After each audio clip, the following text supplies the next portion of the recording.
Hello everyone, I hope তোমরা সবাই ভালো আছো, আমরাও ভালো আছি। আজ সারাদিন কী করলাম সেটাই তোমাদের সাথে শেয়ার করতে আসলাম এই ভিডিওর মাধ্যমে। আজ সকালে ঘুম থেকে উঠেই ফ্রেশ হয়ে একদম সোজা উপস্থিত হয়েছি বাড়ির ফুল বাগানে, কারণ পুজোর যে ফুল লাগে সেই ফুল পাড়ার দায়িত্ব আজকে আমার উপর পড়েছে। আমাদের বাড়ির ফুল বাগানেই বিভিন্ন রকমের ফুল ফোটে, তোমরা সেটা ভিডিওতে দেখতেই পাচ্ছ।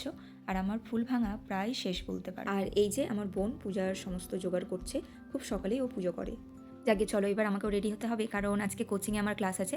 এখন 5 to 9 তো ক্লাস থাকে না, কারণ ওদের এখন ফাইনাল এক্সাম চলছে, বাট ক্লাস 10 আর 11 ক্লাস এখনও রানিং, আর সেই ক্লাসটাই আমাকে নিতে যেতে হবে।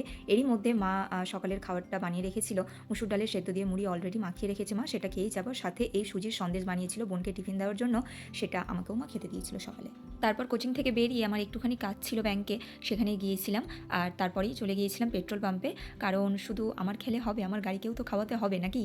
যাকে তারপর সোজা বাড়ি চলে এসেছিলাম। বাড়ি এসে দেখি ঘড়িতে তখন প্রায় 11:30-12টা বাজছে, তাই ভাবলাম আর দেরি না করে স্নানটা করে নিই। স্নান করেই চলে গেলাম দুপুরের খাবার খেতে। আজকে দুপুরের খাবারে ছিল ভাত, পাঁপড় ভাজা, আলু ভাজা, আর সেই কুমড়ো ডালের যে বড়ি হয় সেই বড়ি, বেগুন, টমেটো, আলু দিয়ে ঝোল।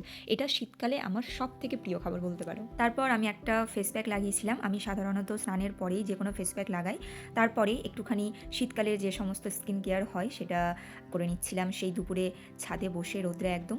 আর এটা করতেই হয় কারণ আমার এক্সেসিভ ড্রাই স্কিন, তাই এক্সেসিভ কেয়ার নিতেই হয় আর কি।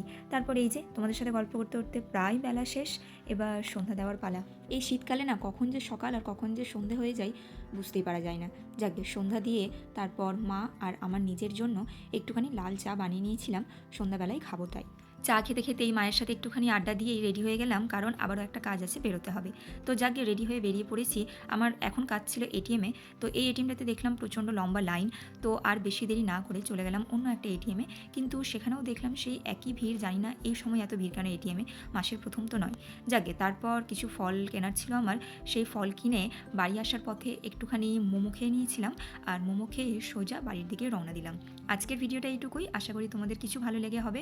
অবশ্যই লাইক, শেয়ার আর সাবস্ক্রাইব করে আমার পাশে থেকো। দেখা হবে আবারও একটা নতুন ভিডিওর সাথে। সবাই ভালো থেকো, সুস্থ থেকো, সাবধানে থেকো। বাই।